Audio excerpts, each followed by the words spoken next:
আসসালামু আলাইকুম, সবাইকে চলে এলাম আরেকটি নতুন ভিডিও নিয়ে। আজকে আমি করে দেখাবো বিয়ে বাড়ির স্টাইলে জর্দা।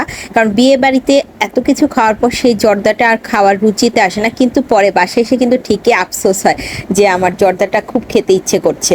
তো বাসায় ঝটপট বানিয়ে ফেলুন। 1 কাপ পোলাও চাল, পানির মধ্যে দিয়ে দিলাম জর্দার রং, 2টো এলাচ, দারুচিনি আর 2টা কমলা লেবুর স্লাইস দিয়ে চালটাকে আমি ফুটিয়ে নিব। চালটা এমনভাবে ফুটাবেন যে ভেতরে চাল চাল থাকবে, এমন অবস্থায় আপনারা কিন্তু মাঠটা গেলে নেবেন। নেয়ার পর এখন যে পরিমাণ আমি পোলাওর চাল দিয়েছি সেই পরিমাণই আমি চিনি দিব। দিয়ে চিনির মধ্যেও আমি কমলা লেবুর রস আর এলাচি দারচিনি দিয়ে আমি এই ভাতটা দমে আবার রান্না করে নিব। আর এখানে তেজপাতাও কিন্তু দিয়েছিলাম, ঘি অ্যাড করেছিলাম। আর এটা দমে দেওয়ার পর আমার এই চালটা ফুল সিদ্ধ হয়ে যাবে। এরপর আমি ফ্লেভারের জন্য দিয়ে দিব গুঁড়ো দুধ 1 কাপের মতো। এরপর আমার যে মিক্স ড্রাই ফ্রুটগুলো ছিল সেগুলো আমি আস্তে আস্তে করে অ্যাড করে দিব।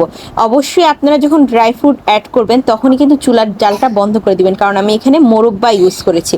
আর মোরব্বা কিন্তু গরম বেশি পেলে পানি ছেড়ে দেয়, তো আপনাদের তখন এই জর্দাটা খেতে কিন্তু বেশি একটা ভালো লাগবে না। জর্দা সাধারণত কিন্তু ঝরঝরেই রান্না করে, তো আপনারা কিন্তু অবশ্যই এই জর্দাটা ট্রাই করবেন। আর জর্দা কিন্তু 1 কাপ রান্না করলে আপনাদের বাসায় 7-8 জনেরও বেশি মানুষ অনায়াসে কিন্তু খেতে পারবে। কারণ জর্দা আসলে ডেজার্ট, যেহেতু এটা কিন্তু এত পেট ভরে খাওয়ার মতো জিনিস না। তো দেখতেই পাচ্ছেন আমার বিয়ে বাড়ির জর্দাটা একেবারেই পারফেক্টলি রেডি হয়ে গেছে। ধন্যবাদ সবাইকে, আসসালামু আলাইকুম।